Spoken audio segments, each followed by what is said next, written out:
When I was awarded my fellowship, I can remember the moment I opened the letter, and I was on my own. It was a Saturday morning, I didn't expect the post coming, and I literally fell to the floor in tears. It was something I had dreamed about for a number of years. I mean, I'd watched these incredible, inspiring organisations internationally, and I'd followed them from afar and kind of stalked them and copied them and admired them and been a bit of a super fan.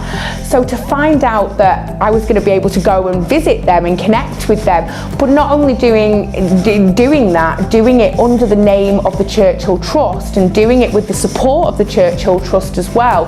I don't think I've ever had such great news in my life as I did that Saturday morning, and 2 years later I still feel just as excited and passionate about everything that's connected with my fellowship.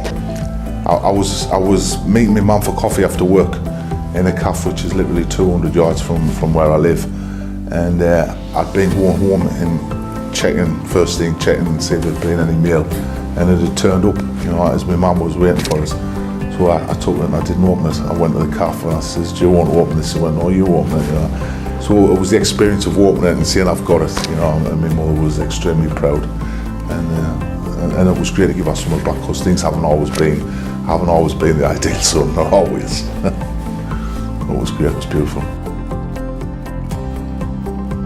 Since coming back to the UK, I've had a number of people be interested in what is African psychology. So I've done workshops on introduction to African psychology basics and beyond, being able to spread the word to people. So I've done workshops in Manchester, Birmingham, London, and I've also started off a service that I've launched based on some of the services that I managed to visit in America. So I've started Nubia Wellness and Healing, which is offering low-cost community psychological wellness services to the community, to all communities, but in particular specialising in the needs of the Black community.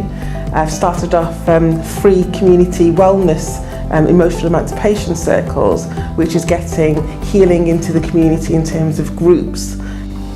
Within the council, we were able to start thinking about, well, what are the things that we need, for example, for our European residents to make them feel reassured, and we were able to very quickly take some of the kind of direct approaches that had happened in New York about the type of information that you want to put out and the type of services you want to deliver.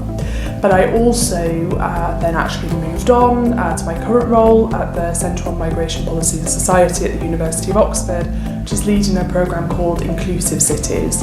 And we're working with 6 UK cities, Bristol, Cardiff, Glasgow, Liverpool, London and Peterborough. And we're working with leaders within the local authority there to, over the course of 2 years, develop action plans around what they can do as local leaders within their cities. The fellowship affected me in so many different ways. It was sort of like when I first applied as a fellow, I was working in really the trade, so it was very sort of like just your head down and really focused. And when I was working with my project in Japan, it was really sort of a lot more holistic, looking at all these other different craftsmen, what they were doing, and it was a completely different way of working. Involved like socially a community, like bigger exchanges of ideas. And since I've come back, I've really thought more about how to pay back.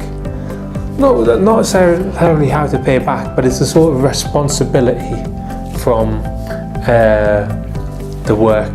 And like with craftsmen coming over to the UK, I'm trying to exchange skills and also pass on those skills as well.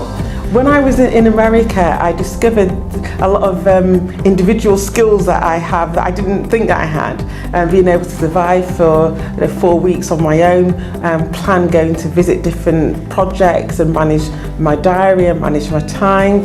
And it's made me a lot more independent, a lot more confident. So since coming back to the UK, I would never have thought that I could teach other people about African psychology. I would never have thought that I could be able to start off my own service working from that perspective.